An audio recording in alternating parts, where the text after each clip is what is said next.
সেই সময়কার সিঙ্গুর নন্দীগ্রাম আন্দোলনের সময় কিন্তু যারা আন্দোলন করছিলেন তারা তৃণমূল কংগ্রেসকে পাশে চেয়েছিলেন, তৃণমূল কংগ্রেস তাদের পাশে গেছিল। আপনি যদি লক্ষ্য করেন এই চিকিৎসক আন্দোলন থেকে শুরু করে শিক্ষক আন্দোলন, তারা কিন্তু পরিষ্কার করে বলছেন না তারা রাজনীতির লোকদের পাশে চাইছেন কি চাইছেন না। এই জায়গাটার ধন্দটা বুঝতে হবে।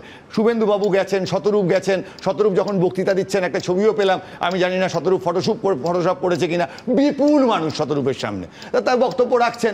এবার সেই জায়গায় তাদেরও তো পরিষ্কার বলতে হবে যে আপনারা একটু আগেই আপনার বক্তব্যে শুনলাম যে আপনি বলছেন এই সরকার ঠিক করছে না, এই সরকারকে বিরুদ্ধে আপনাদের আন্দোলন চলবে।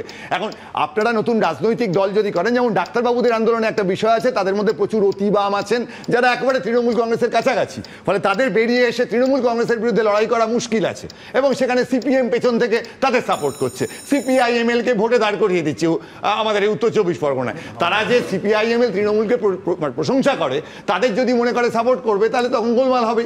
সেই জায়গায় কিন্তু এই প্রশ্নটা আসছে এবং শেষ যে প্রশ্নটা বারবার করে বলতে হচ্ছে সেটা হচ্ছে রাজনৈতিক আন্দোলন যে দানা বাঁধছে না, সেটা যেমন একটা প্রশ্ন, তেমনি সিঙ্গুরের বারবার এই কথাটা ভুলে গেলে চলবে না, কোনোভাবে জমি ফেরত দেওয়া যাবে না, কিন্তু কোর্ট এবং সরকার পরিবর্তনে কিন্তু এটা হলো। আমরা কিন্তু বারবার বলছি, আইনজীবীদের কথা না মেনেই বলছি, সত্যিকারের নম্বরগুলো বার করুন। ওই নম্বর আছে, নম্বর বার করুন, তাদের মাধ্যমিক উচ্চ মাধ্যমিকের নম্বরের সঙ্গে কোরিলেট করুন এবং এই সমস্যার সমাধান করুন।